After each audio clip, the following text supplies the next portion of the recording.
Welcome to the middle ground. I'm Ohio Divided. He's Stormin' Norman, and tonight we got a loaded show for you. The internet says Washington's about to knock off the Buckeyes. The media can't stop hyping up Jamon Williams Jr. and the Huskies. But is everyone forgetting Ohio State has already proved they are the best team in the country, knocking off number 1 Texas week 1. I think Ryan Days and the boys hear the noise, and they're walking into this game with a chip on their shoulder.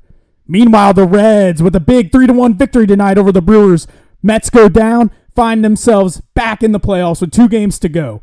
Massive next 2 days for the city of Cincinnati and for the Reds, and we'll see if they can get to the finish line.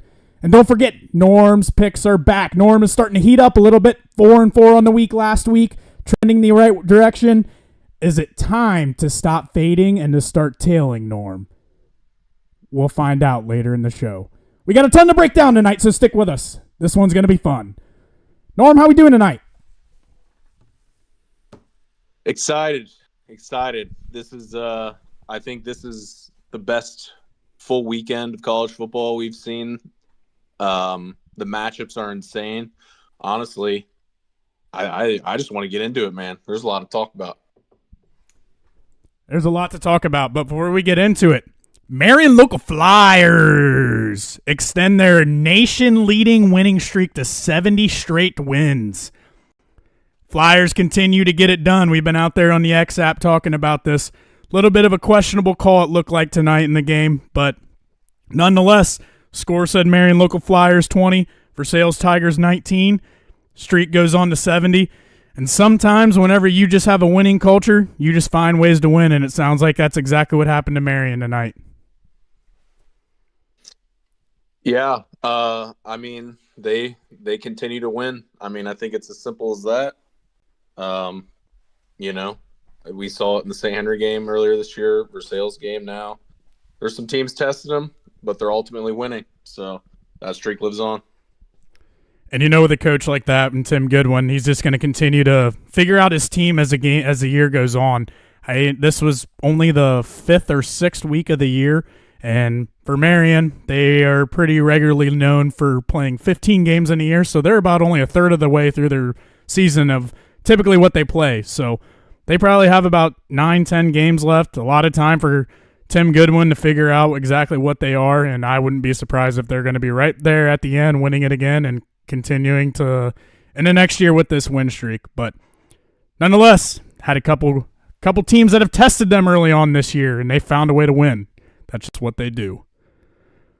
But a quick recap from last weekend of college football. Upsets galore as we get early on in the football season. We got a lot of coaches that are out there kind of on the hot seat. We had Clemson go down. We had Florida go down. We had Indiana just absolutely boat race Illinois. And then Luke Fickell in Wisconsin. Really struggling. Before we get into kind of the situation of those football coaches and kind of where they're at in their career going forward, what are some first initial thoughts that you had from last weekend? I know it's been a little bit now, 6 days removed.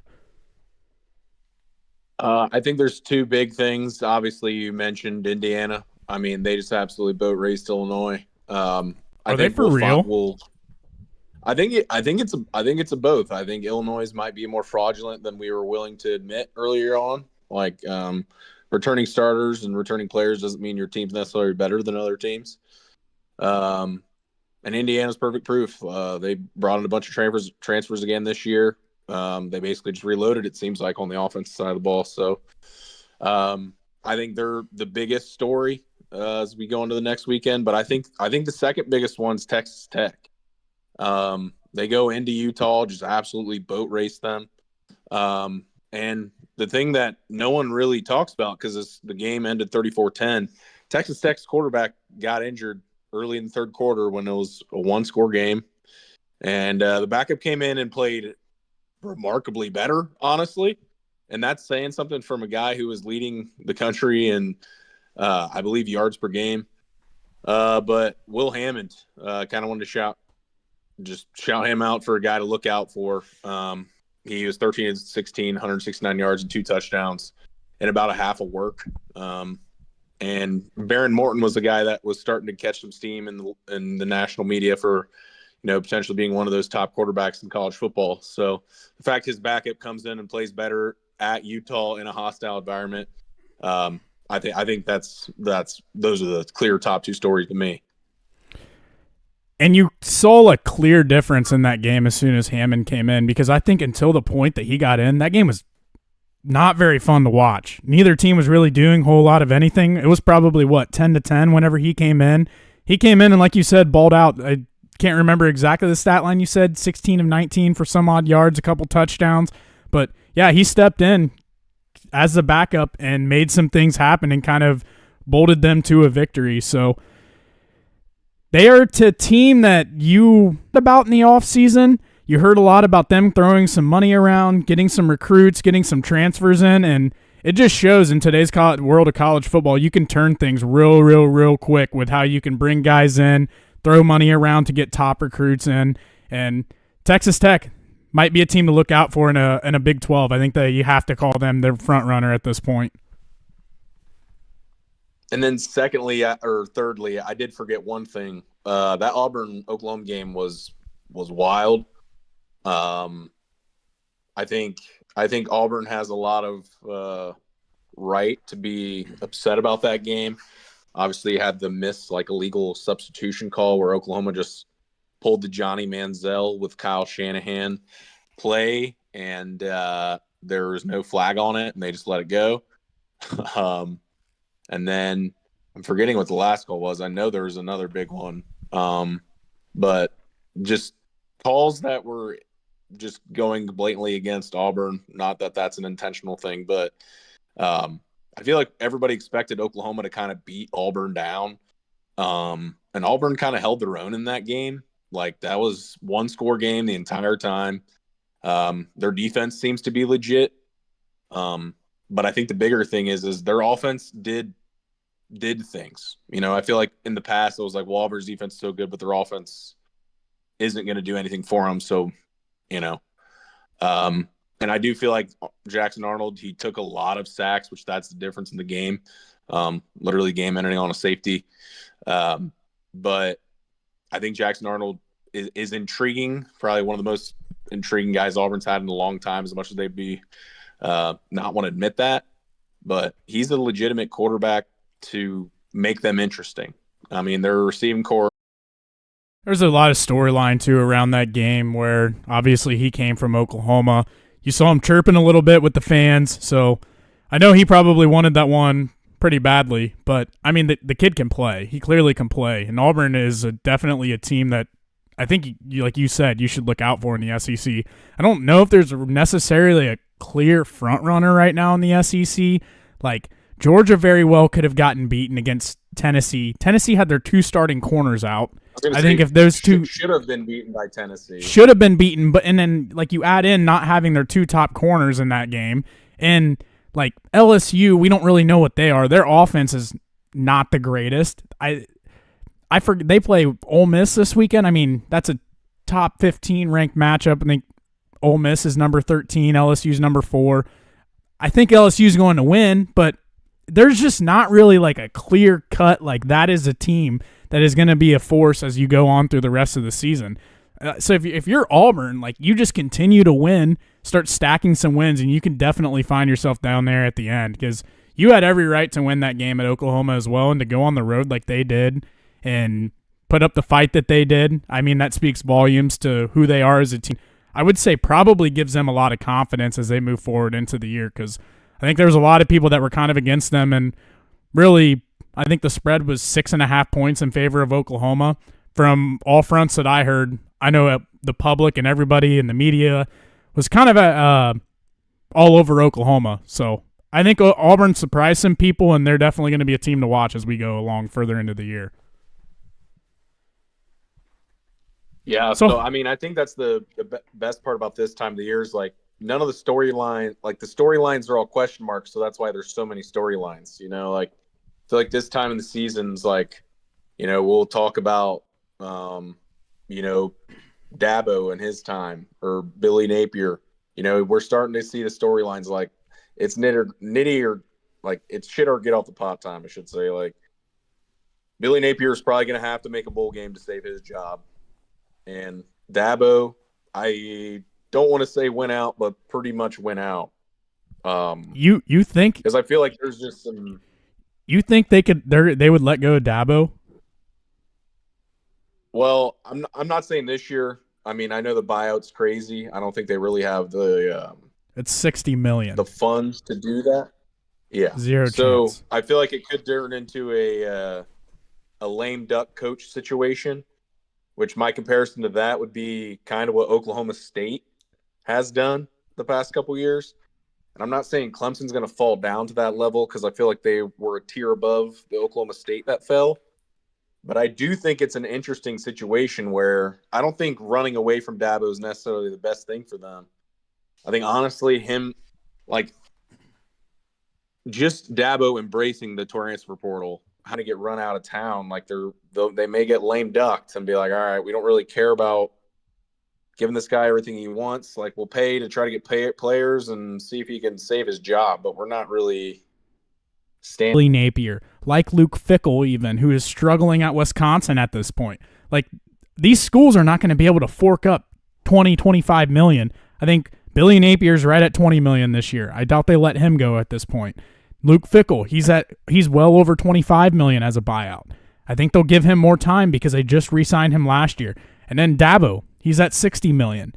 But for Dabo's sake, I mean, the guy's been pretty vocal about NIL. Like, he's clearly not a fan of it. He's been very vocal about transfer portal. Hasn't utilized it until this year, but I think he only brought in 3 or 4 guys. Is this a situation where we're going to see Dabo just say, you know what, like, I've been against this, but the game is kind of passing me by, and I'm going to have to buy into the portal if I want to keep my job and I want to have a winning team here at Clemson? Or do you just think that Dabo's just kind of Dabo and he just thinks his shit doesn't stink and he just thinks like he's him because he won a couple national championships 6-8 years ago or however long ago it was? I mean, I think the crazy part is not to non-answer, but I feel like it's a little bit of both. Like, I feel like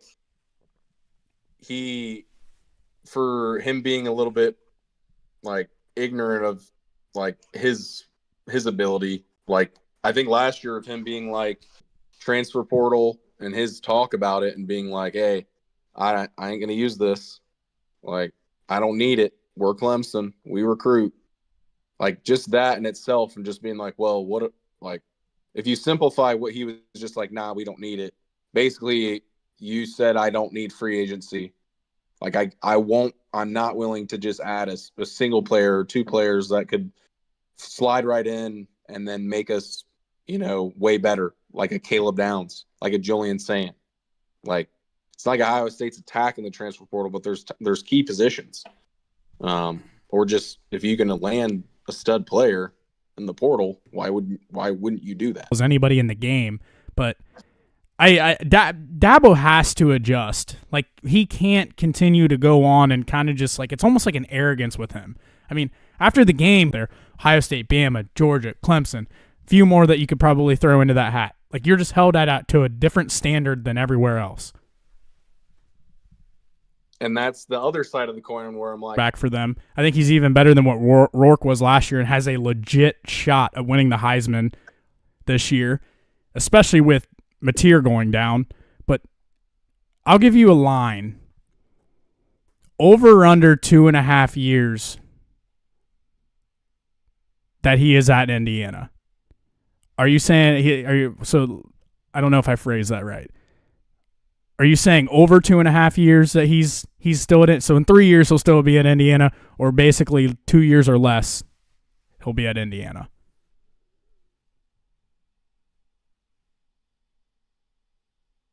I think that's a really good line, is what I'll say. Like, I don't think it's this year. I don't think it's next year. But I do think that's when it'll get figured out, is in 2 years, because I'll personally say Indiana will do the over. I think they'll just adjust to funding football. Like, they'll just be like, hey, we're going to throw a lot of money at this. We got Like, I don't think their alumni base is like bad by any means. It's just like, well, if they're watching football, we're fine.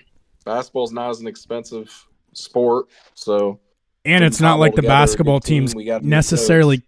killing it right now. So while football's hot, throw your money there. Right. And then it's like, they just got a new coach in basketball, so they already have a little bit of wiggle room on,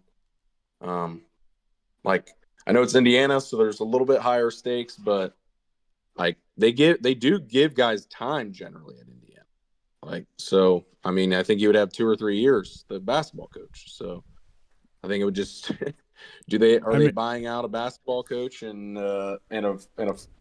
having to repay Cignetti at the same time? Then maybe it's under, but I think it's over. I think they keep him. I think he likes it there because he kind of he's kind of a god in Indiana. You know what I mean? Like he likes. They could. Like, I think they'd be fine. I think they'd be fine building him a statue today. Right, and the thing is I think he would love that as well. So it's like, I'm not gonna like roll out the guy staying at this place that is worshiping him like that, like, because I think he's smarter than to just run uphill to the next job if it's not a good job for him. It's got to be a blue blood, right? And I think he would have to be in a situation where he could take a lot of Indiana guys with him, or the team would open up in a way where there's nothing expected with players on that team, especially quarterback, probably even running back, just depending on, like, if the player's good, then it would make sense. But like, he just feels like a guy who's like, I just want to start fresh and then kind of go from there. But that's where it's kind of interesting. You see some of these, the Dabos, the Billy Napiers, the Luke Fickles of the world, that you almost kind of see the writing on the wall for all three of these guys. Like, within the next couple years, would not be surprised if any of these guys are fired. Now, I don't think that Wisconsin is a move that he would make, but I think if Florida came calling or if Clemson came calling and the offer was right and all of the things that you just mentioned where he can bring guys with him, I think that he definitely jumps at that point. And, like, Cignetti wants to win, and to your point, the person that loves Cignetti more than Cignetti is Cignetti. Just kind of around the league, Texans all the way down to 0-3. CJ Stroud and company showing some struggles early. And then you got the Eagles, the Bucks, the Chargers, and the 49ers all at 3-0. So, obviously, the ever-entertaining NFL last night's game with the Cardinals and the Seahawks was very entertaining as well, especially down the stretch there. To be completely honest, my whole attitude towards the NFL has honestly sucked up until this point. I have, to be completely honest, haven't spent a whole lot of time watching it. Week 1, I watched a lot. Week 2 was whenever Burrow got hurt. So once that happened, I was basically pissed off at the world, didn't care to watch anything after that. And then last week, the Bengals get absolutely murdered 48-10, and I turned that game off at halftime. And yeah, I've honestly have just had a piss poor attitude about the NFL to this point. So other than that, I don't have a whole lot to offer because I just really haven't paid a whole lot of attention to it because I've just been so pissed off at the Bengals and just don't care to watch it at this point. But I plan on turning that around this weekend. Well, I think another big thing to call out, Lions go into Baltimore on Monday night, get the dub. That was a big win. I think it was starting to get cute on being like, are the Lions going to be bad now? Like, I think it was like a sexy pick, like the Lions not to make the playoffs in this. And I think them going to Baltimore, like, I mean, the structure's still here. Dan Campbell isn't just some coach who was brought up by his coordinators. Like, he picks the coordinators, and I know Ben Johnson had been with him for a long time, so he's not a dummy. And I think the Lions just going into Baltimore proves that. I think they're a legitimate Super Bowl team again. So just wanted to call that out. One of the 3-0 teams. I know I've been bringing them up every single week. So if they keep winning, I'll just keep talking about them. Los Angeles Chargers sneak by the Broncos, go to 3-0. And I believe all 3 of their wins came against teams in the division. So 3-0 and 3-0 in the division. Great start for them. How do they get that schedule?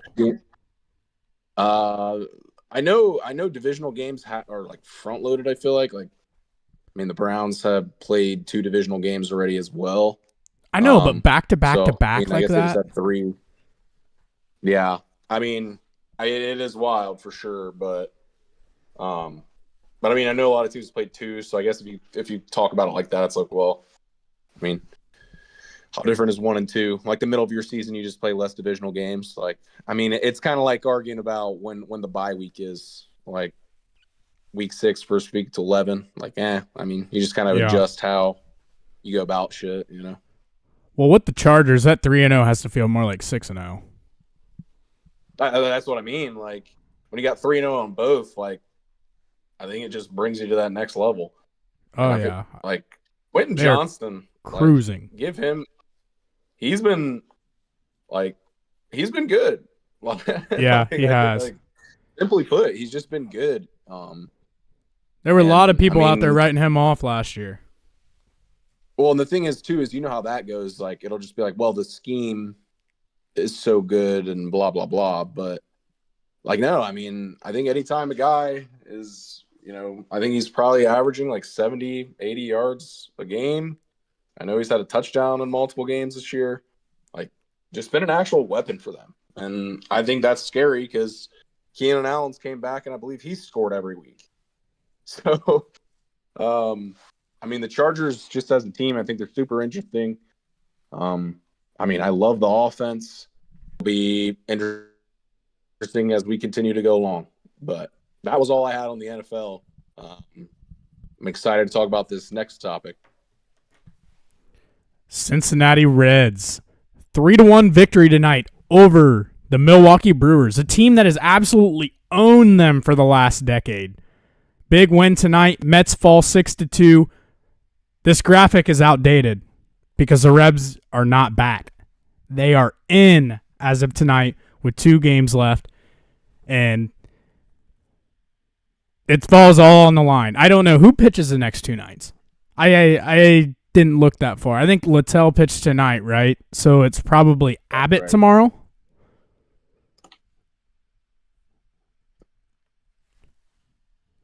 Let's pull that up real quick. I was going to say, no need to. Honestly, I was planning on kind of coming in here with like a little bit of a disappointment type of a vibe regarding the Reds. Play the Pirates at home. The Pirates are dog shit. You dropped the first 2 against them. Found a way to win game 3. Noel V. Marte had that. He legitimately saved the season. Just absolutely mossed the fuck out of that home run. Wins the game. They go in, take game 1 in Milwaukee. And, yeah, you're right there. You're in the playoffs with 2 left to go. There's not really a whole lot to be said other than you got to go win one of the next 2, it feels like. You have to win one of the next 2. And they're in a good spot, obviously. But you go back and you look at, dropping a series to the A's, getting swept by the A's, dropping the series to the Pirates. You almost wish that you had one extra game somewhere within there because a 1-game cushion right now would about guarantee you to be in. But they're in the spot that they're in right now, and there's not a whole lot we can do about it other than take it game by game. With about 20 left, we were both saying, you can't worry about this series, that series, this series. You got to take it day by day by day by day. It's got to be 2 day. You can't get so caught up in what you got to do in series ahead. So 2 left. See what the Mets do the next 2 days as well. But they're in a spot. They're in. Yeah. I was just pulling up the probable pitchers. And it is Abbott. It is Abbott tomorrow. And then probably they gotta win tomorrow. I don't like Singer with his Singer, last outing. As well. And they is there a reason not to pitch Freddie Peralta? Like, I know it's the last game of the year. I mean, do they really care about keeping the Reds out of the playoffs, or would they rather rest Freddie? I think it just depends on. I mean, they have the 1 seed, so he's going to get rest in itself. But I mean, I wouldn't be totally shocked if he didn't throw like a long game. Yeah, I think it'll be like a bullpen type day if he does throw, where it's like 4 to 5 innings max, and basically just comes down to whatever his pitch count is. Yeah, I know. That's what I was going to say. If he's efficient as fuck, they're not just going to take him out. But yeah, if he goes out there and he's throwing like 10 to 12 pitches per inning, that's a bad day for the Reds, because he's probably going 6 to 7.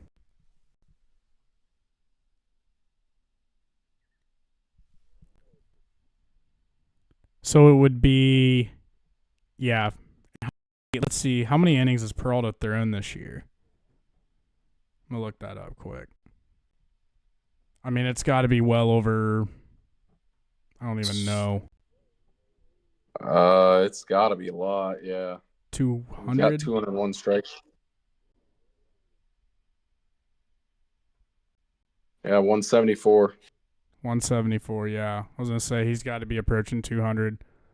So yeah, I don't know. Maybe he does. Maybe they do try to like just make it kind of more of a bullpen day where it's you're only going 3 or 4 innings. We're just going to get you out there, get you a little bit of time, just to kind of keep you in your routine and whatnot. I know like baseball is huge with that, especially as you get approach to the postseason. Like it's not really like basketball or like football. Like you got to continue to play your good players so they stay in a routine. Just because baseball's so hard and so complicated compared to the other, it's a routine sport. But yeah, I think that they have to win one of the next 2. A big topic that a lot of Reds fans brought up is, would you have pitched Hunter Green game 1 against the Pirates? I think it's an interesting thought. I mean, and it's not trying to like overthink, but if the thought process is he sits this extra day, he's going to cook tomorrow and it's a guaranteed win, or having him 2 days where it's like we're running him hot, which they wouldn't necessarily because it would have been the same schedule. Like, I mean, I guess they see both sides, but personally I would say pitch him. I mean, I think it makes more like pitching him 2 games. Like, we're not in the playoffs, so I don't care about game 1. So, I'm just trying to get in. Wouldn't that make you want to pitch him game 1?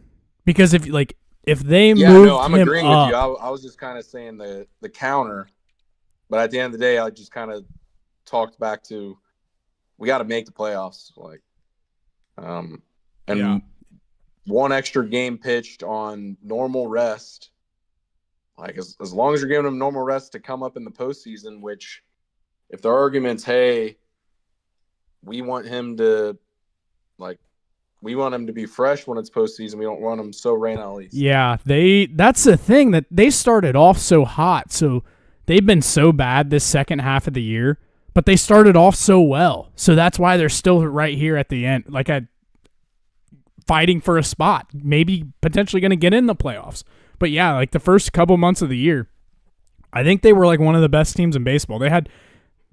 I don't know if they ever had the best record. I feel like that they did maybe in like April, May time frame, but they were definitely one of the better teams. Like I just remember thinking like, wow, like the Mets are picking right up where they left off last year. Like they had some success in the postseason and they've kind of kept us rolling into this year. They're going to be a team that could potentially fight for a World Series this year.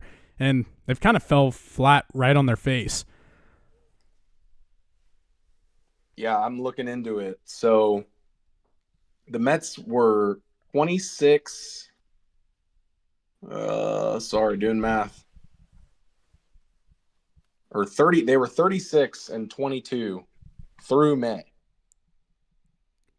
And after May, they've had a losing record in 3 of the next 4 months, and the last 2 months have been bad. 11 and 17 and 9 and 14. Which I wish would give me comparison to other teams in the league, but I would guess 39% win percentage in August and September is pretty bad. Well, I feel like right when they were about 36-22, that was about the same time the Reds were like, I was basically calling for their season to be pretty much done. Like, I think going into that, if you remember that Diamondback series, right around end of May time frame, I would think, like when CES either just got called back up or he had just gotten healthy. But do you remember whenever he came into that series and basically won it for them? And they swept the D-back. Like, it kind of felt like this is on a kind of about to flip on its head type of thing. And both times they responded, and the funny part was it was like CES the first time, and then it was Will Benson the second time. Two guys that have kind of rode the pine a little bit for the most part. CES deserved to be down, but like Will Benson is a guy who's been fighting for playing time, probably has deserved playing time a lot this year, but hasn't necessarily received it.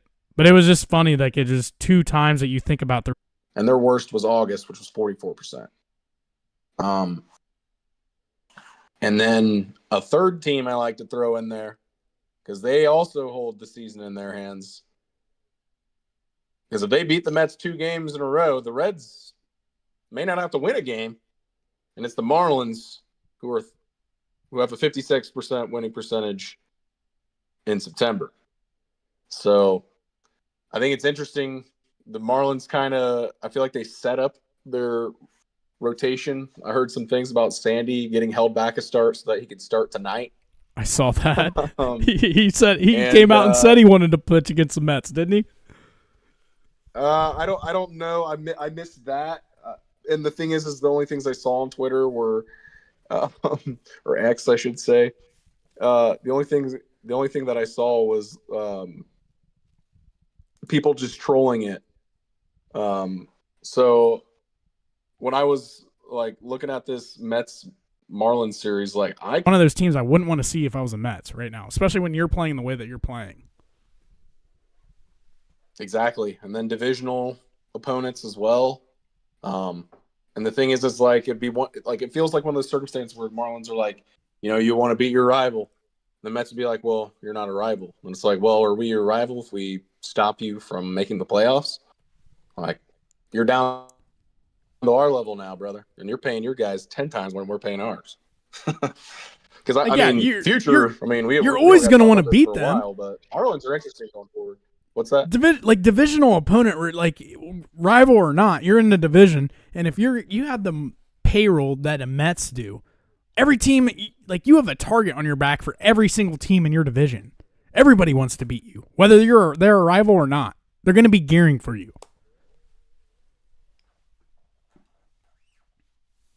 Yeah, I mean, these record by months got me enthralled because the Mets collapse versus the Marlins rise. It makes me feel good with us getting the win tonight to get back on level playing field. And the thing is the thing I wanted to leave off last is because I feel like we were always like, coming into play. So I'm just putting it out there. I think the Reds. I think they're going to do it. I think we like to start sounding pessimistic at the end of this. I could not believe more. And with that being said, I'm ready to be absolutely destroyed, but I'm there, man. Like, I think this team is making the playoffs. And the thing is what we can talk about little moments. Like, well, they're huge moments at the time, but they seem little when you're looking at the course of the season. Like, Marte's robbed homer. Like, Green's 1-0 shutout. Complete game. Like, there's been a couple moments where guys have stepped up and it made it feel like, there's this team might actually have a little bit of the clutch gene or have a little bit of the step up, because the problem is they lose when the Mets lose, but they also win when the Mets were winning. And they've been playing, better recently. So yeah, I mean, I had to put that proclamation out there. So I guess if the Reds lose the next two and the Mets win, I will be very sad. But they got me believing again, man. I'm all in. No, I'm right there with you. I think if you just win one of the next two, you're in. You're in. It's not that far away anymore. We're not sitting here talking you got 10 more games to play. You have 2.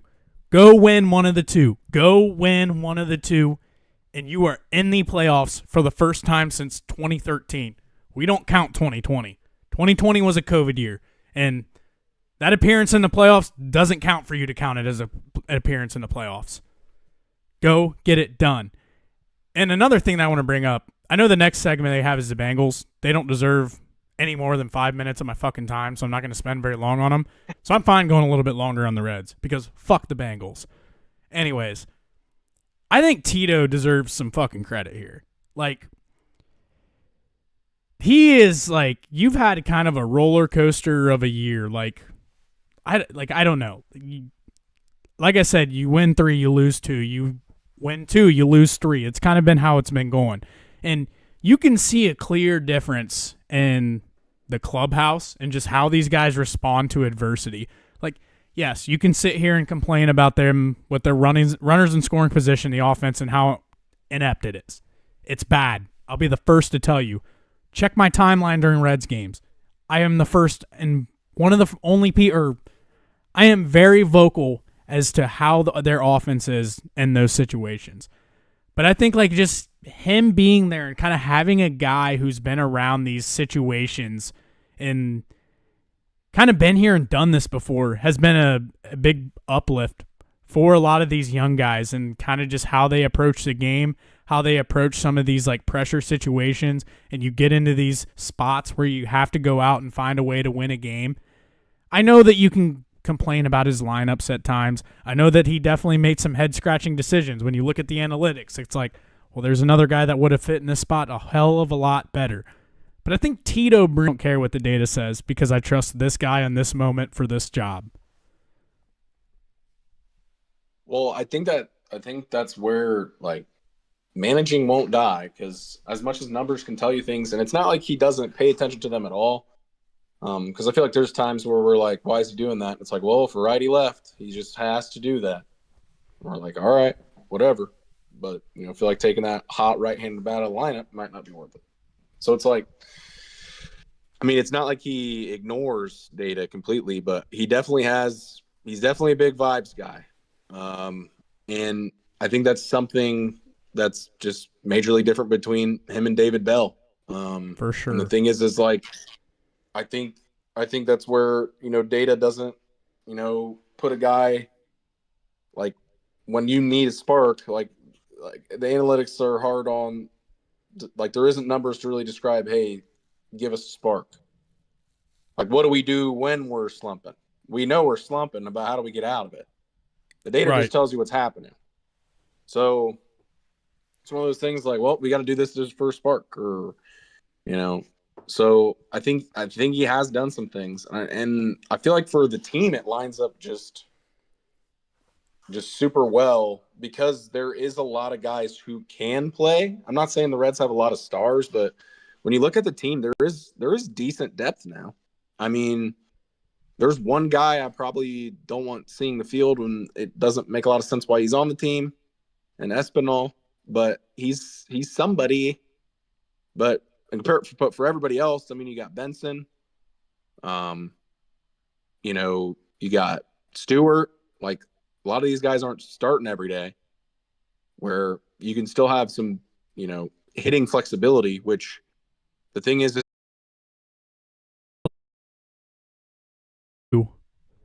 you were in the playoffs for the first time since 2013. That is something Cincinnati needs. That is something Cincinnati has not seen in a very long time. Bring playoff baseball back to Cincinnati, and it's going to be something that's electric.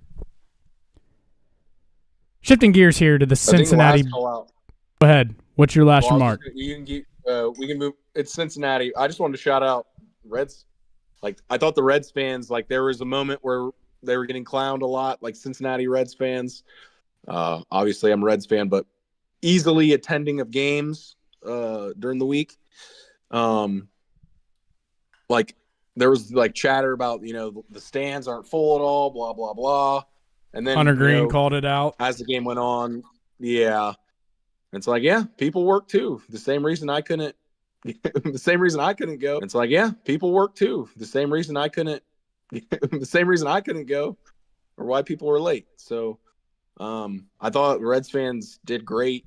And I think even losing, like, there was something about the Pack Great American Ballpark thing where it was like, if the Reds don't deliver or if the fans don't deliver, then maybe we don't deserve it. You know, it's one of those moments where it's like, this is one time where you feel like as a fan, you can have an impact. Yeah. The players want you to pack the stadium. What do you got to do? You got to pack the stadium. Plain and simple, you know? So although the fans did well for that, and I think a part of it's like, yeah, the Reds didn't win the series with the Pirates, but is that why they didn't get swept? It's like we got to, like, carry them through that, you know, drama game. And then you got today where they just come out and, you know, play a solid game and really, you know, it seems like a simple one, but, you know, we've had so many different bullpen games where, you know, you're going up and you're going down, but when you lead the whole time, it feels like it was easy all along. But I mean, just one of those days where just a technical win from a pitching standpoint. But so I think the Reds, you know, I think the Reds see the fans. I think the fans see what the players are doing, and I think that's why it feels like it's going to be a special one, and why I believe wholeheartedly we're going to get there. I know they didn't win this game, but how much credit do you give to the Crimson Chin? A lot of credit. I think he showed up to multiple games. I mean, the guy lives right there. Evers. Cannot forget about Mr. Evers. I apologize, Mr. Evers. I Yeah, literally took a picture. I literally took a picture, and somebody like posted a video, and I saw Mr. Evers in the video, and then I went back and looked at the picture I took, and he's sitting right there in the fucking corner, and I was like, how did I miss that? And then I was like, the Crimson Chin was just right front and center, and it was locked in on him, and you could see he was locked the fuck in, which I cannot blame him at all. I would have been too. But I think you got to give both of those two gentlemen some credit for the Reds kind of getting an extra gear here the last couple days. You know, those two fans are just two examples of what I'm talking about. I appreciate them very much. Yeah, Norm, you started talking about Clown right whenever we moved on, and I heard Clown in Cincinnati. I thought you were about to start talking about the embarrassing 48-10 loss that the Bengals had on Sunday against the Vikings. That was probably the worst form of football I have ever watched in my life. I have nothing else to say about it other than fuck off.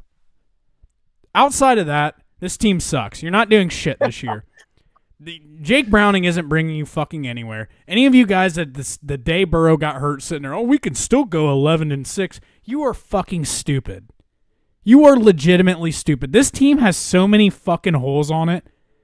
It just, and I wrote this article on now. What is there to be positive about? You have your franchise quarterback who's hurt, ended his season for the third time in 6 years. You're in a Super Bowl window and you are fucking it. What is there to be happy about? What is there to be positive about?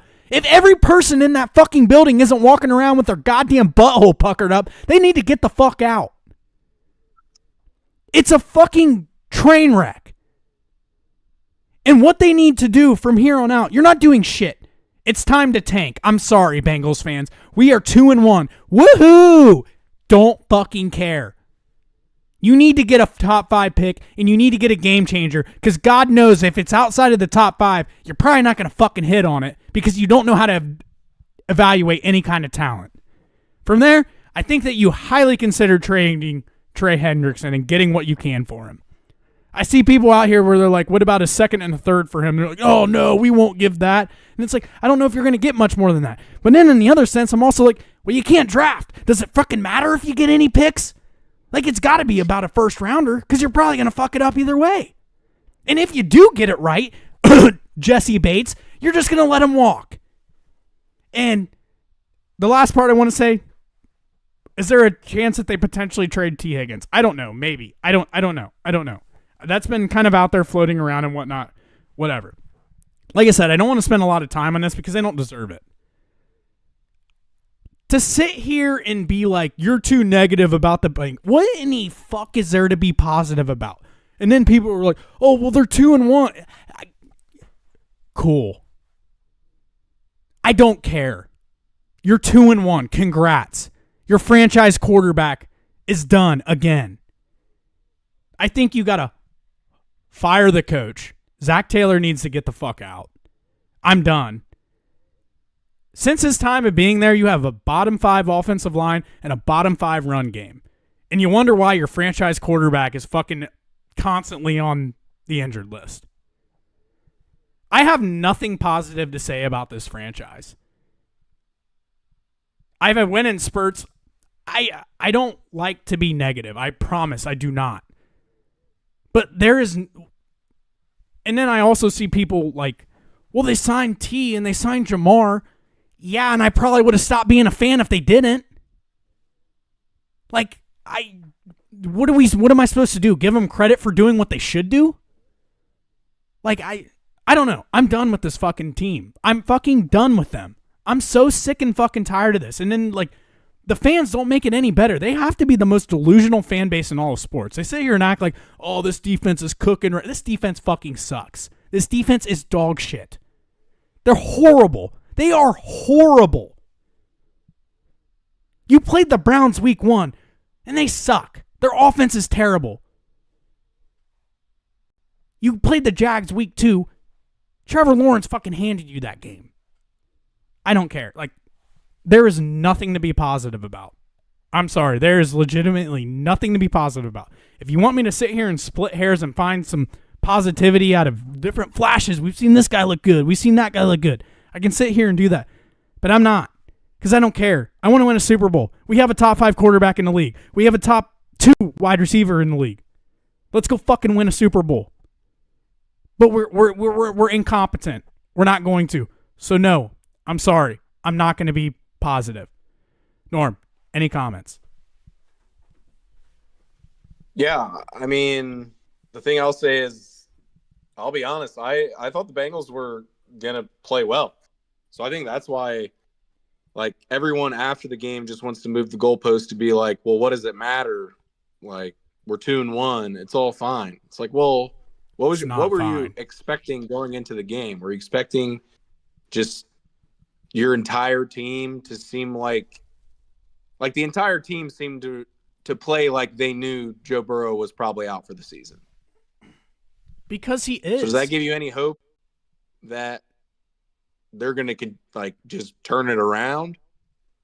Like, maybe. I think the thing I'd say is, I mean, the NFL is a crazy up and down league. So I could foresee, I mean, the Bengals have T and Jamar still. Browning's won games before. I mean, I think they're still going to be a competitive team. I don't think that's probably the playoffs, but they'll win games. What does 6-11 and 7-10 get you? A spot mid-round pick that you have constantly shown you can't hit the pick. Congrats. You drafted Joe Burrow. Congrats. You drafted Jamar Chase. Anybody with a blindfold over their face could have taken those two.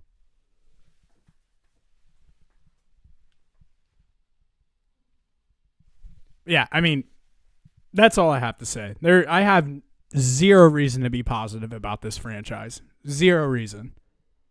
And that's all I have to say. I don't care if you call me a shitty fan. I do not care.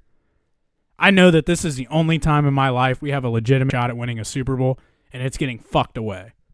They're not going to win it. They're not going to win one. You had your chance back in 2021, and you didn't pull through. You got close again in 2022. You could have been there again in 2023, but your quarterback got hurt. And then here we are, amongst a dumpster fire because you cannot draft, because you're cheap as fuck, and you have the smallest scouting department in all of the NFL. That's all I have to say. On to the Browns. Big win on Sunday, Norm. Massive win. I think the biggest in at least the last 2 seasons. I was Biggest at the win in Snow 2 Bowl. seasons? Yeah, definitely. Even the playoff Best- year? Get the fuck out of here. No, I'm saying like this season and last. Won like 3 games last year. Hey, but look at who we beat last year. I don't even remember. Who was it? Oh, the Ravens and the Steelers. Oh, that Steelers game on Thursday night in the snow. That was pretty sick. I can't lie. Beating the Ravens, that's always fun. Who was the third game? My bias. Who was the third win? I think it was Jags early on, I believe. Oh yeah. Yep, look at us. Yep. Yeah. but yeah, no. I mean, it is crazy. Like the Browns, they do kind of big fish hunt. When they win, they beat someone that's good, which is irritating as fuck when they're playing a team that sucks and lose to them. But because they can. It's literally the title right here, the best defense in football. They can compete with anybody, and if the ball bounces your way, like you're very easily can find yourself on top. And I mean, you look at this game, exactly. I mean, 7-0 for a while, 10-0 for a while. Finally, they get some things going, kick a field goal. I believe there was some penalty aid and some things like that. So the offense didn't really drive down the field. And then Packers get the ball back. And then immediately Jordan Love throws that interception that gets brought back. Was that Delpit that picked that off? And it was Delpit. So Delpit just continuing to deliver. I mean, that was the easiest pick he may ever have. But he's – the thing is, as much as it's an easy interception, the guys who show up and are making these plays are like continuously are because they're good players. And Delpit's Delpit's a guy I love drafting. I think his was an Achilles way back when. And it feels like Achilles injuries take a little bit longer to heal and get fully healthy. So I feel like last year might have been his full healthy year, and this year's like, he's not rookie, kind of on the field with just how little he was on the field. So I just feel like Delpit's really coming to his own, and I think that could be said for a couple guys on the defense. And that's not even including your obvious guys like Ward and Garrett. Schlesinger's been great. Graham's been great. Isaiah McGuire's been really good. And I feel like when you look at the team, the Browns, a lot of the guys that are making impact plays are young players on the team. Judkins was, I would say, pretty clearly their number one option.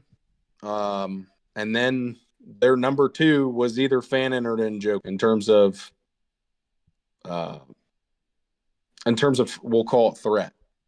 Judy's been struggling. I feel like he's still fine, but I mean it's not a great offense, plain and simple. But at the end of the day, the defense carries them, and the offense didn't really turn the ball over. There wasn't a lot of, there was a lot of punting, I should say. But I mean, this team just continues to show out defensively. I mean, they've played 3 pretty good offenses. Actually, arguably, probably 3 top 12 offenses, and I would argue they dominated defensively for 10 of the 12 quarters. And it's really just the second half against the Ravens, and maybe not even that third quarter. So I just think this defense is generationally good in terms of it being talked about as one of those elite defenses. From a season perspective, I think this is going to be one of them. Because this is a team with a bunch of hodgepodge on offense, bringing Joe Flacco, who's 49 years old, play quarterback, or 2 random rookies.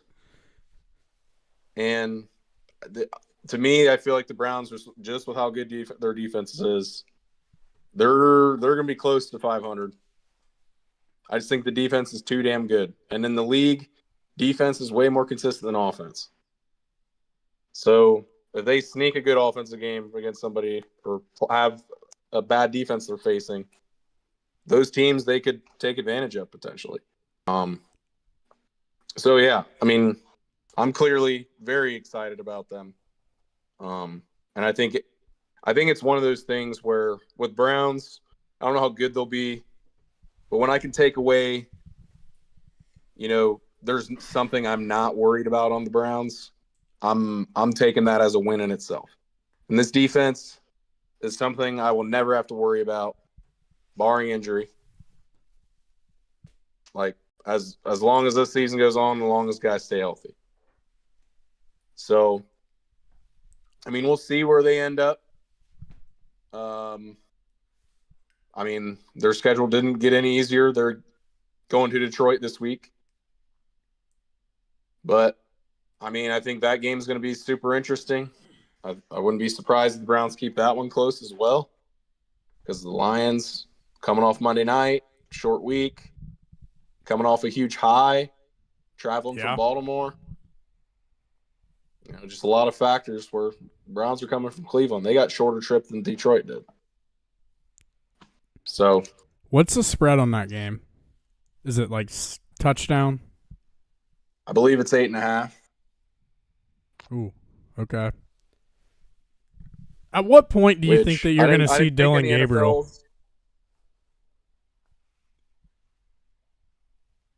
When? Sorry. At what point do you think you're going to see Dylan Gabriel? I mean, I don't think if it's a matter of if, it's just a matter of when at this point. I think the perfect time to see Dylan Gabriel is probably week 7. Because if we look at how the schedule falls, he's not starting this week already. Quarterback, that's how it's done. Ignoring Heinz Field. Yeah. But this reminds me, I should Sunday, October 5th. What, do the Reds have a playoff game that day? Waking up early and drinking early. What's that? Do the Reds have a playoff game that day? We'll find out in 2 days. No, we're going to find out tomorrow. Because they're going to win, the Mets are going to lose, and they're going to be in. Yep. That's as simple as it is now, guys. The magic number is 2. And that can happen in a day. So what do you... Shedeur Sanders had a very interesting comment I saw on X this week. He said that he knows that he's better than a lot of quarterbacks that are currently starting for NFL teams right now. Are you expecting to see Shedeur at any point play this year? Expecting, no. Would I be shocked? Also, no. Also, no. Yeah. Because all it takes is a Dylan Gabriel injury. Or for him to suck. A Joe Flacco injury. Like, all it takes is one of the quarterbacks going down. Because you guys traded Pickett, right? Yep. And then did you sign Huntley? Or is he still with the team? Or is he on the practice squad or something? Him off the practice squad, but I do he basically just got brought in to help our sick quarterbacks. So you have a 40-year-old Joe Flacco and 2 rookies basically. That's right. Okay. You guys had like 5 at the beginning of the year, so I didn't know how that all shook out. And I remember the Pickett trade, and I remember Huntley, but I didn't know what happened after that. But yeah, I mean, if you're the Browns and you're like, I don't know, find yourself in a spot where you're like 4-10 or something, and you want to like sell some tickets and get some people out to the stadium, just fucking play him. That would mean Gabriel's probably not playing well. You're right. Okay, yeah. I was just about to say, unless Dylan Gabriel is playing good football and you want to continue to build on what he is playing. But if he is just being so-so, and then you know what Flacco is, and it's just kind of like, well, fuck it. Let's just throw him out there and create some fucking headlines and sell some fucking tickets Sunday. Well, if they're 4-10, it may make sense depending on how many starts everybody has between the three that he would be starting. Because like, well, Flacco, if they're 4-10, he's definitely out of there, and that likely means that they're 4-10 that Gabriel's got some run on him. So I would think at that point it may make some sense. So I just don't want to make it a hype machine when the decision itself may actually make sense. You know what I mean? Yeah. I just didn't know where you guys were. If it was like, yeah, we are actually expecting him to play, or it's kind of like, yeah, if he does, cool. But no, not really. You got anything else on the Cleveland Browns with the best defense in football, Norm? I do not. We got that covered. Let's make our way to the Ohio State Buckeyes. Kind of a funny narrative that's been going on this week. Ohio State feels more like an underdog than they do a favorite at this point. Not only you've seen the line move from about 13.5. I think it got all the way down to about 7.5. And then I saw on Twitter again today, I think it's gone back up to 8.5. Even some books have it at 9.5. So I get Damon Williams Jr. I get that they have a few playmakers and whatnot at running back, at wide receiver, and things like that. But this is like honestly insane to me, just from a high level to get the conversation. I still don't think that people around the country realize how good Ohio State is and how much talent this team has. Like, I still think that there's just this narrative out there that they lost a lot and then they ran into a shitty Arch Manning week 1 and they've played nobody ever since. And I think a lot of people forget they have Caleb Downs. A lot of people forget they have Jeremiah Smith. People don't realize how good Julian Sand is, and then just everybody else that fills in the gaps from there. This is an elite football team that has a very, very, very, very, very good chance of winning the national championship and repeating. I don't know if you're on the same page that I am, Norm, but I think that I see Ohio State coming out and making a statement win tomorrow. I completely agree. This feels like an overthink and just a following of a trend of Washington and their home record.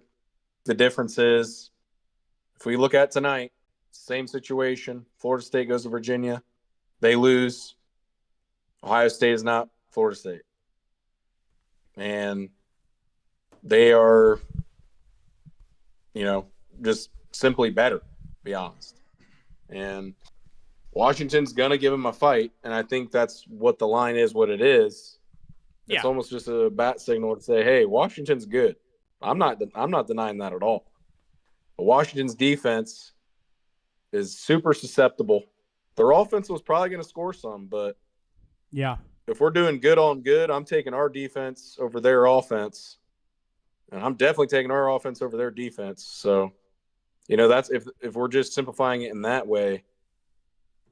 I mean, I just feel like a late touchdown would have to cover the spread, and I think it's probably more likely to be 10, 14-point game.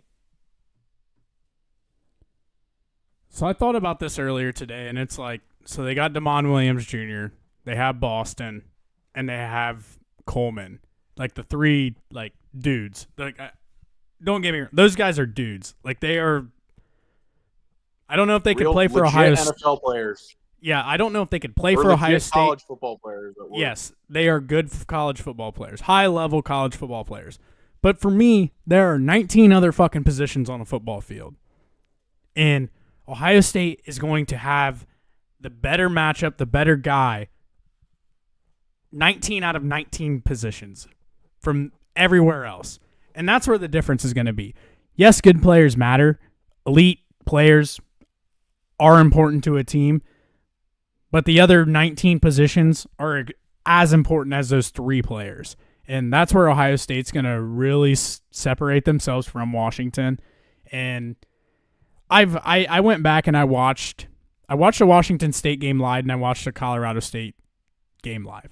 Like, Damon Williams Jr. is like Braxton Miller-esque. I know I posted out there this week that he reminded me a lot of Braxton Miller, and the fucking people went absolutely berserk, that he is nothing like Braxton Miller. He is like Braxton Miller. He's a poor man's version of Braxton Miller. He's probably not as twitchy, but he has as good, if not better, of a throw over football as Braxton Miller. The running back, very good player. He's going to make guys miss in space if it's one-on-one and you're not a sure tackler. He's electric with the ball in his hands. And then the receiver, Boston. I think he's 6'4". So if you get into an opportunity where you get him matched up on the 5'10 Jermaine Matthews, you might be in business. And a lot of times Ohio State doesn't have their corners travel with receivers. So if they want to go throw a ball up top, if they want to challenge a corner on a something that's high to Boston, I think that they're going to try to get some matchups maybe on Jermaine Matthews to get that. Because you look at Davison as Igbinosun. He's about 6'1", I think he is. So you got a little bit more height there and length there than what you have on Jermaine Matthews. But I think I'm not worried if he gets matched up on Jermaine Matthews. Jermaine Matthews is an elite corner. He's one of the better corners in the country. I'm sorry, some of you just don't know it yet. But I think Ohio State is going to handle Washington. I picked a final score of 34-24. But like you said, I think this is more of a 3 minutes left in the game. Ohio State's up 34-17. Washington scores late. It's one of those type of games. But I think Ohio State is going into this game as in people don't know who we are. Like, we came out and showed out against Texas. We didn't give you our full toolbox of what we actually are. We kind of played a little safe because we had a first-time quarterback out here playing. But we are a good fucking football team. And there's been some wild shit said about this team the past few weeks. And I know damn well, Ryan Day, like you have said, is in his absolute bag right now. They're going to come out. They're going to make a statement. They're going to smack Washington in the mouth. And I think they're going to win handily. Yeah. I mean, I couldn't have said it better myself. I like to simplify things this way. Like, a lot of times when upsets happen, it's because a star player for the lesser team rose above and took him there. Like, the reason the spread is what it is Washington has guys that have that capability. I think the defense just were continually, get stops, offense grind down their defense. I've read a lot about the rush defense, and it ain't sounding good. And I feel like there's been a lot of talk about our run game. Who's the running back? Blah blah blah. I think all of them have been at minimum solid in their time. Obviously, I think Bo's been the most electric. If he can't really go, if he's limited, I'm confident in Donaldson and Peoples. I just think there hasn't been a lot of touches, and I think if you were to describe the power archetype, like, I feel like one of the traits that would come with that is gets better with more carries. Like, you look at the Derrick Henrys of the world, which is the premium power workhorse back. Like, I'm not comparing these guys to that, but just for comparison's sake. And the thing is with Peoples and Donaldson not getting a lot of carries, I feel like they're not breaking off a lot of those runs. Which maybe that's what's helping Bo get open too. But I'm basically just saying this to say I think our run game is going to come out strong, and I'm not really worried about which running back's doing it. And I feel like all of them are capable. No. I'm not worried about the running back at all. You could put me or you back there, and I'm still not worried about the running game. I saw Colorado State basically own the line of scrimmage whenever they needed to run the ball against Washington. I watched that entire game, and until it got to the point where Washington had the lead, and that game was close, like late. Like, I can't remember what the final score ended up as, but it was a lot closer than what it ended at. But you saw Colorado State getting 2 to 3 yards of push. You constantly saw offensive linemen getting to the next level. Like, I don't care if it's Bo Jackson. I don't care if it's Donaldson. I don't care if it's Peoples. Like, I think Ohio State is going to rush for 200 yards tomorrow. I think that they're going to absolutely own the ground, and I think a good way to kind of start it is you come out that first drive kind of slinging the ball around a little bit. Get Julian Sands settled in and kind of like let him know, like, hey, we're not putting the training wheels on you like we did against Texas. Like, you're going into a hostile environment. We think you're a dude. We've seen you play at a high level the past couple weeks. Now we want to go see you do it. Take the rust off right away the first drive, and as the rest of the game goes, just fucking live and die by the run game. You're going to just control the line of scrimmage, control the clock, and I legitimately think Ohio State's going to rush for 200-plus yards tomorrow. The big question that I have is Damon Williams Jr. is obviously extremely, extremely versatile. Can beat you with his legs, can beat you with his arm. Like, he's a dog. I think that in a world, like, you have to put a spy on him. We saw Ohio State do it with Arch Manning week 1, where Arvell Reese was a spy, and I've seen people on X saying that he'll probably still be the spy. I disagree. I don't think that Arvell Reese is fast enough to keep up with Damon Williams Jr. Damon Williams Jr., like I said, he's Braxton Miller-esque. Like, he can flip an extra gear once he gets going. He can make a guy miss in space. I know Arvell Reese is a freak athlete. I know that Arvell Reese can run, but he can't run like a DB can run. My opinion would be you point to Caleb Downs to kind of own that role and follow him around and ensure that you kind of keep him under tabs. But the part that you also don't like whenever you have a QB spy is you kind of only have 10 guys on defense at that point. Because the guy who's ever spying he's literally only focused on the quarterback. So if the quarterback drops out to pass, he's kind of just sitting there in no man's land, just kind of waiting for him to make a decision. He's not really guarding anybody. He's basically just waiting on him to react, and he's reacting based on what the quarterback does. So that only leaves you with 10 guys on the field beyond that, which I think Ohio State's talent is better than Washington's, but at the end of the day, you'd rather have 11 than 10. But I still think Damon Williams offers that kind of versatility. He deserves that kind of respect. Do you think that this is a scenario where we will see another quarterback spy on Williams? No, you were cutting out there a little bit. Could you repeat the question? I said, do you think this is a scenario where we see a spy on Williams? Yeah, I mean, I think it's just as simple as I don't think they're going to start with the spy. But if that game plan ain't working, you don't think they're going to start with a spy? I'm not sure they will. Like even considering we're describing a spy. Even considering that they had a spy against Arch Manning. I think it definitely makes sense to.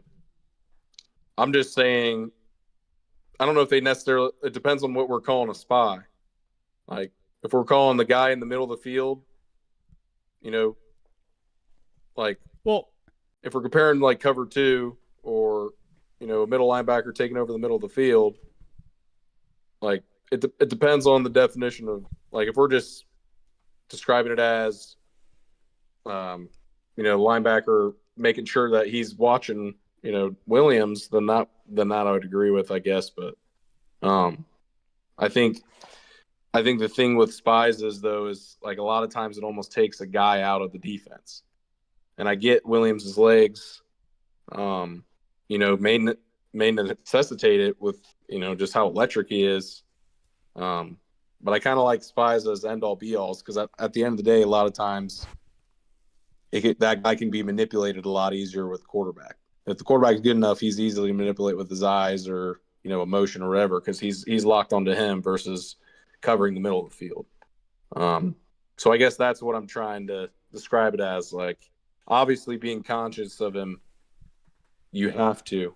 But in terms of locking down a spy, I think that's where it depends on what the guy's rules defined as, which I know I'm splitting hairs a little bit, but more so just describing my thought on spies in general.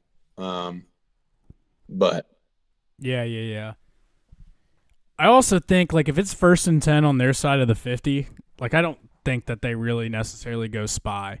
But if it's like 1st and 10 on Ohio State's 20-yard line, like they're in the red zone, then I think that's a scenario where you'll probably see a spy from Ohio State.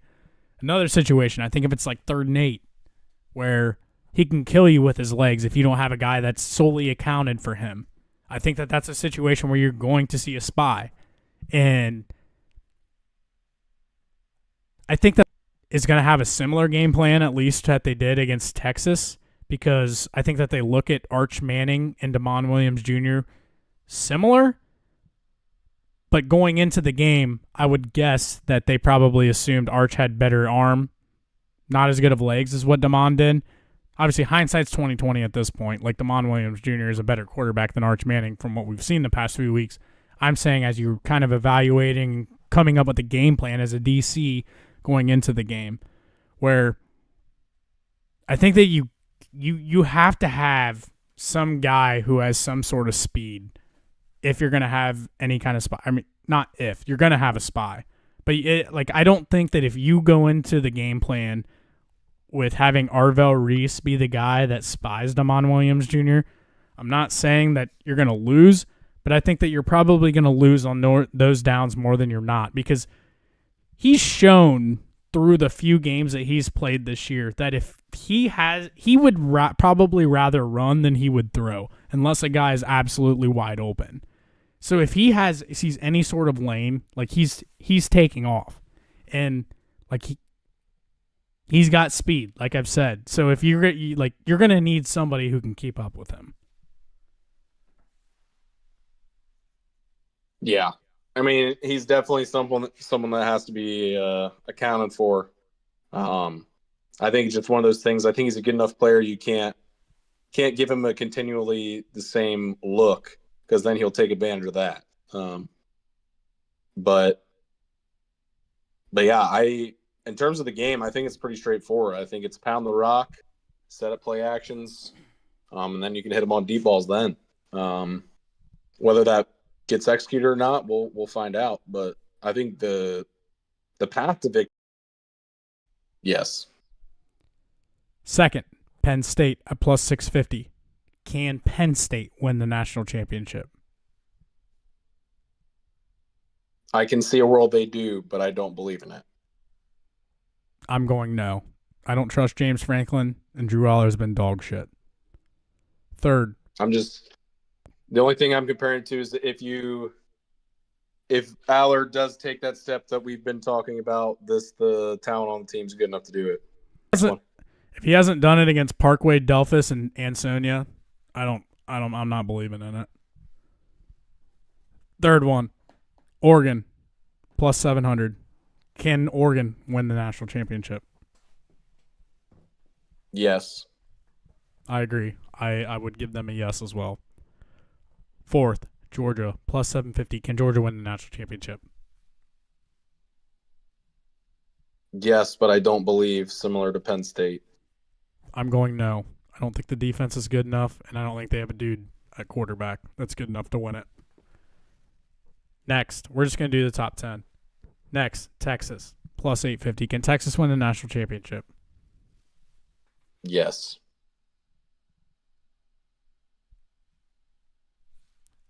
I think I agree. And the only reason why I think I agree is I think we've seen enough flashes out of Arch Manning through the first 4 games that shows me that he can be a good college quarterback, because the rest of that talent is loaded, or the rest of that roster is loaded with talent.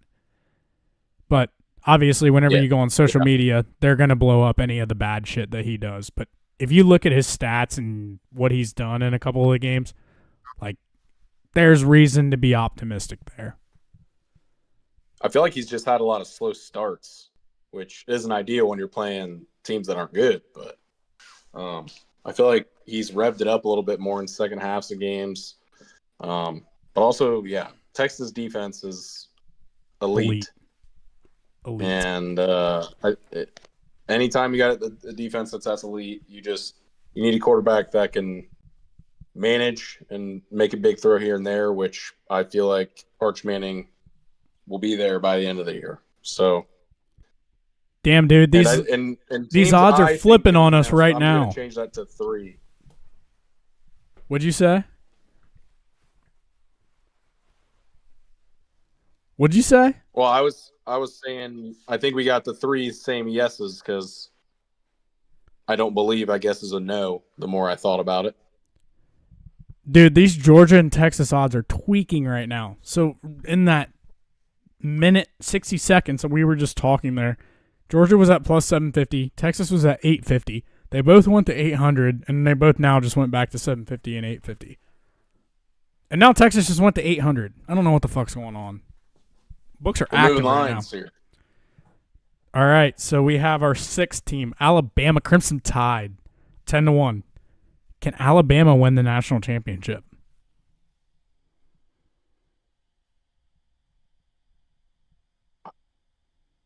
I don't think so. I like them more than Georgia. I'm just going to throw that out there. Well, you said yes for Georgia. Well, I said I don't believe in it. I think I believe in it more for Alabama than I do with Georgia. Well, this isn't I think I believe. I don't know if I believe. This is a yes or no. We're a black and white show, Norm. We are either yes or no. It's one side or the other. Well, that's what I was saying. I think I got to put a no on Penn State and Oregon then. But I'm going to give a yes to Alabama. You're putting no on Oregon? No, a no on Penn State.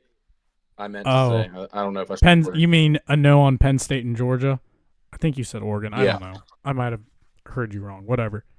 I'm giving Alabama a yes. So I have 3 yeses so far through the first. Well, 4 yeses through the first 7. Ohio State, Oregon, Texas, and Bama. And do you have the same? Yep. Okay. Number 8. LSU at 14-1. Can LSU win a national championship? Yes. No. I'm going no there. I don't think the offense is good enough. They barely beat Clemson. I know that was week 1. At this point, that was a month ago. They ain't winning beat Clemson national championship. I think we find out for LSU and Alabama. Well, so did Syracuse. That's true. But I do think there's an element of doing it first. I mean, doing it at night too. Stars for themselves, and Syracuse taking advantage of it. And dude, this is Brian Kelly we're talking about here. That dude is never winning a national championship. He's James Franklin. That's the best point you've made. I think I see Brian Kelly doing it before James Franklin. Brian Kelly's won a big conference game. Yeah, I agree with that. I think I could see a world where Brian Kelly wins a national championship before James Franklin. So the 9th. I feel like LSU's defense was a lot better than I thought. Their offense was getting a little bit hyped coming into the season. Again, Nussmeier takes that step as the season goes on. I think they're super interesting. So you're gonna err on the side of you bank on them improving, the offense improving as the season goes on. Yeah, and the defense being good enough to get them to the playoff, and then them humming by the time they're in there. I think that defense is really good. I think they are really, really, really good. I don't think that they just need to be good enough. I think they are a legit defense, one of the better defenses in college football. I just don't know. I just doubt the offense, and I doubt Brian Kelly. All right, number 9, Miami, 15-1. Can Miami win the national championship?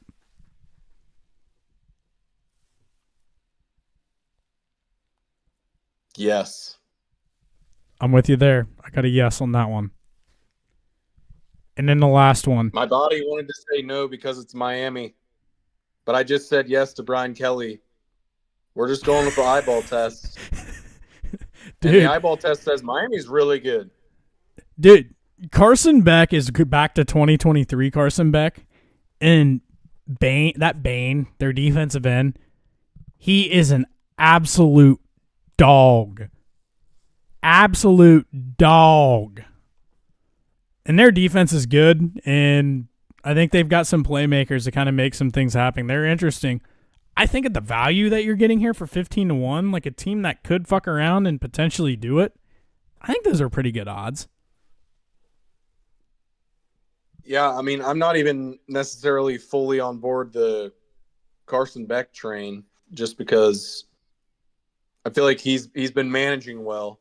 I feel like there hasn't been a lot of like explosive downhill throws from him. But I mean, it could just be a product of them destroying teams as well. So I'm the jury's not out on him being back in my mind, but if you just look at it, I'm trying to think about it like the town. All the way down there at 33-1. All the way down there at 33-1. That is not bad. They have the same odds as fucking Notre Dame. I mean, just from an odds standpoint, I wouldn't mind wasting a beer. Just throw a fucking beer on Indiana, 33-1. Like, I mean, they're probably not going to win it. Like, I would give them less than 10% chance, but they kind of got some shit to them. They looked really good against Illinois. Fernando Mendoza is a guy at quarterback. I don't mind that for the odds. I'll take that 33-1. Yeah, I mean, if you're odds hunting, I don't hate it. But if we're going in the believe or the yes or no, I'd be saying no. I agree. If you held a gun to my head and you made me pick, I would probably pick no. But based on what we've seen, I don't mind it. On that note, Georgia just fell again to plus 800. So you could buy some lines right now. For whatever reason, Georgia and Texas are moving like crazy right now. But all right, you got any last remarks on anything college football, anything Ohio State? I will say, hammer C.J. Donaldson's yards tomorrow.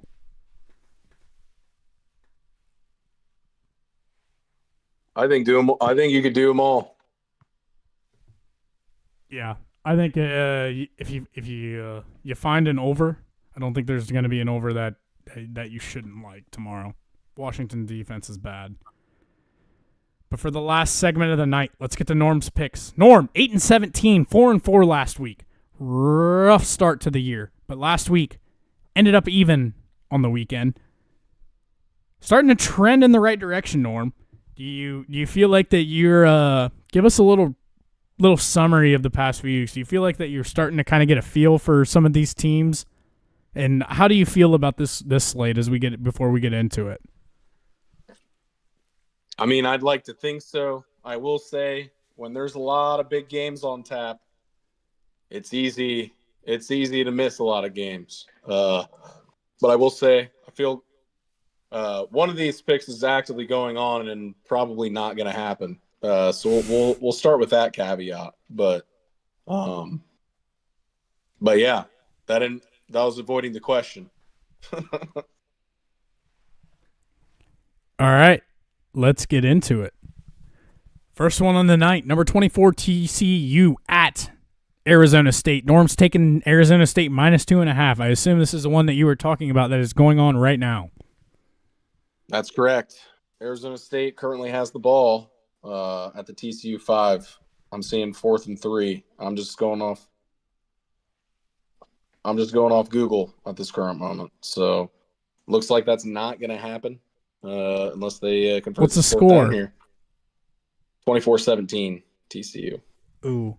Well, you could get overtime if they execute here on 4th down. They would have to. So I guess the analysis is the belief was in Arizona State. I feel like last week was a huge kind of step in the right direction, going to Baylor and getting a win. I felt good about them coming home to Arizona State, playing a tough TCU team. Looks like it's been a good game. I haven't been able to tune in much of it, but that was really the thought behind that. I still think Arizona State's one of the better Big 12 teams.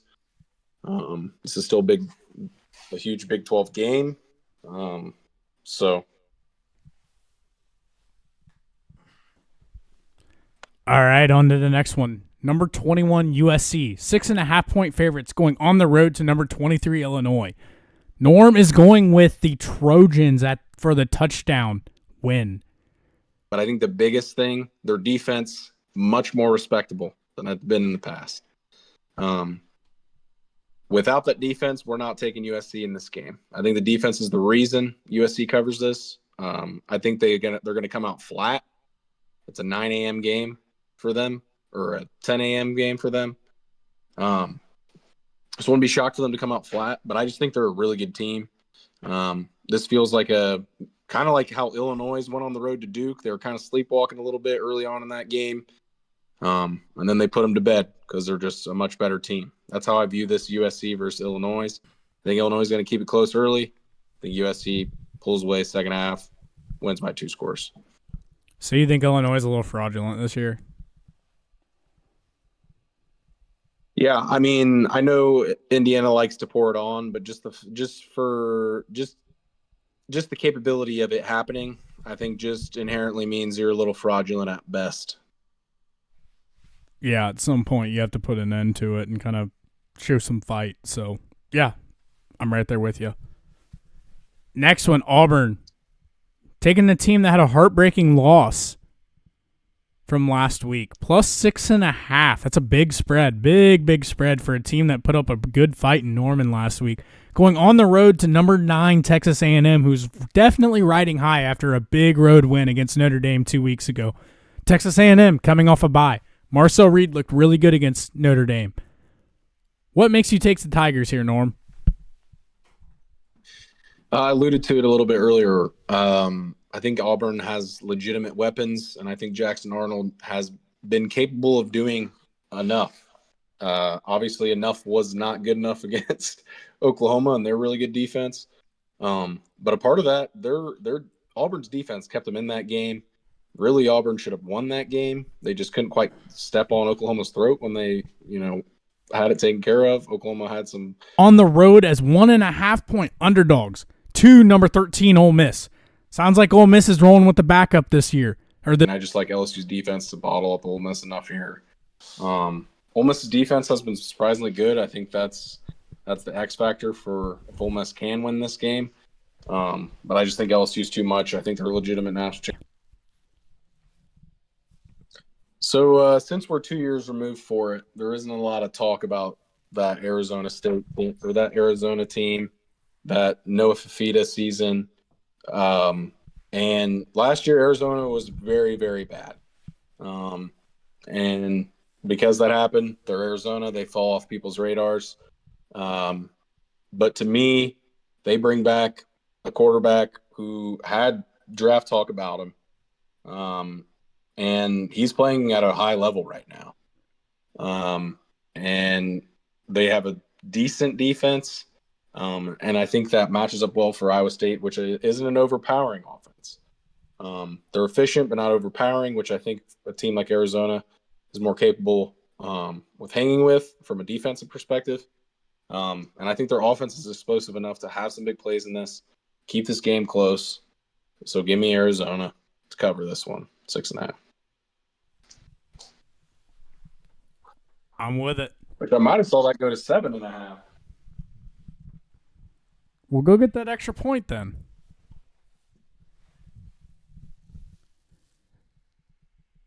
Second to last game. Number 6 Oregon going on the road to number 3 Penn State. One of the games of the week this week. Penn State favored by 3.5 at home. Norm is riding with Penn State, the Nittany Lions, who have beaten each of the 3 teams that they've played, Parkway, Ansonia, and Delphus St. John's, pretty handily the first 3 weeks. Drew Aller has looked not very good. I think he is well over, I think he's like 110th in all of FBS college football quarterbacks in terms of QBR.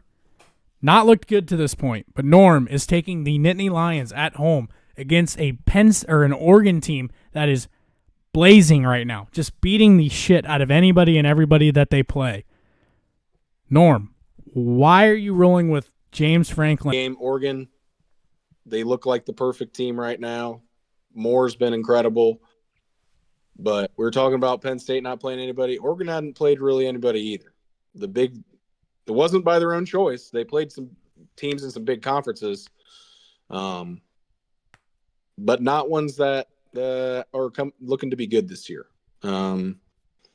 Oklahoma State, a lot of issues there. Oregon State, not doing well. And then like Northwestern didn't go overly well. They controlled it the whole time, but to me, for some reason, and this is splitting hairs, but I feel like from Oregon defense, I would have thought Northwestern wouldn't put up what they put up on them. What did that end up? Against who? Oregon against who? I don't know why I was thinking it was 24. It was only 14, so that makes me feel better about their defense. I just view it as Penn State's defense, Happy Valley, night game. I think all those factors these are the type of games that they have a chance of winning. And then at the end of the day, it's kind of a contrarian pick. I think the world is on Oregon for all the reasons you've said prior, which are valid reasons. But I just feel like this is, as much as we shit and make fun of Penn State, this is probably the best team they've had in the James Franklin era. So I think it's interesting from that standpoint to look at it like, I mean, this would be the one. But I know that's grasping for straws a little bit, but, I think it's a coin flip game. The 3.5 makes it. I just think whoever wins this game is probably winning it by a touchdown. I just feel like there's going to be a lot of touchdowns in the game. Could be an interesting over, which I know I'm talking about these defenses, but I just think both offenses. This one, I think we might be flipping this one. You're going to flip this one? I think we're flipping. We're flipping. All right. We're doing a flip. What made you flip? I was just thinking about a lot about what we were talking about earlier, and teams who actually believe in winning national championship and whatnot. I feel like this is a game Alabama's got to win if I believe in that. Or if not win, have it be a good game where they're still on people's radars. Because when you're 2-2 this early in the year, you can fall off pretty quick. And with Florida State also losing, I feel like this game's also kind of a little bit bigger for them. Yeah. So I'm gonna go Bama +3. We're flipping. We're flipping. Flip it. Audible. You want to know another point that I like about this and why I think I like Bama? I like Ty Simpson better than Gunnar Stockton. I think Ty Simpson is a good fucking quarterback. I think people are going to see it more and more and more as the year goes on. I don't know if you've had a chance to really sit down and watch him other than the Florida State game. That dude kind of reminds me a little bit of Julian Sand. Not like the way they throw, but like kind of like their playing styles. Like he's just very accurate and very smart. That's a lot of times whenever you have the weapons that Bama has and like Ryan Williams and a lot of the other guys that they have on their squad, that's really all you need. An accurate, smart quarterback that can get the ball to the playmakers. And give me Ty Simpson over Gunnar Stockton. That's what solves it for me. Yeah, I mean, I think you can really break it down to that too. But even going, like, if you want to keep breaking it down, I mean, if we're going weapons, I mean, Ryan Williams is the best weapon on the field for either team. Yep. And if you want to talk about Zachariah Branch, I'm willing. I'm a big Zachariah Branch fan. But if we're looking running backs, I feel like Bama just kind of has a stable again. Just no. We can. I know you don't want to talk NFL a lot. No. Give me the Eagles as well, and it's in Tampa. There's been a lot of chatter about the Bucs owning the Eagles. Feels like one of those times the Eagles let them know who they are. Just remind them. Yep. And then I think another thing I like with the news, Jane Daniels is out. Marcus Mariota's back. Yes, he's back to losing at Atlanta, something he did really well. So I like the Falcons in that one. One question I do have about the Falcons: why are people like flipping shit about Michael Penix Jr.? Like, he had one bad week. They got dog walked by the Panthers. I get that. It's not good. But why are people acting like he can't be a franchise quarterback anymore? You're preaching to the choir, man. I think Michael Penix is good. I think he's really good. So you can catch me. Yeah, no, I think he's going to be good. And they have a lot of weapons, so I don't think the Falcons are dead at it by any means. They just got destroyed on Sunday. That happens generally to you once a year. So, they got theirs out of the way. Yeah, I don't get that. I think Michael Penix Jr. has a very good chance of being a really good quarterback. He only played half the year last year, so he's obviously going to have a blow-up game at some point, and it unfortunately just came last week against the Panthers. Doesn't mean his career's over. Just to throw another one out there. The Green Bay Packers traveled to the Dallas Cowboys this week. What's the spread on that? I will be taking the Packers. I don't even care. It's -7. Give me the Pack. You just think that they're going to come out pissed off based on last week's game and how it ended with the Browns? That, plus the Micah Parsons situation. Like, it might be worse. It might be worse. That's what Yeah, it's going to be worse than the Bengals game. That's what I was saying, man. Yeah, I'm good on that. Was sarcasm, brother. I'll sit there and watch Jake Browning and just stab my eyes out. I'd rather do that. I think I would agree. But I will say, definitely I would take the Broncos. I'll tell you, the Bengals are so cooked. Like, they're so cooked. It's like 7 points, I think. Definitely take the Broncos. It's there, too. And everybody's like, well, the last time Jake Browning played on Monday Night Football, he threw for like 300 yards and 3 touchdowns. I'm like, yeah, he kind of pulled that out of his ass, too. The other part that people didn't realize at that point, they didn't have any fucking film on the guy. There's plenty of film to go around now.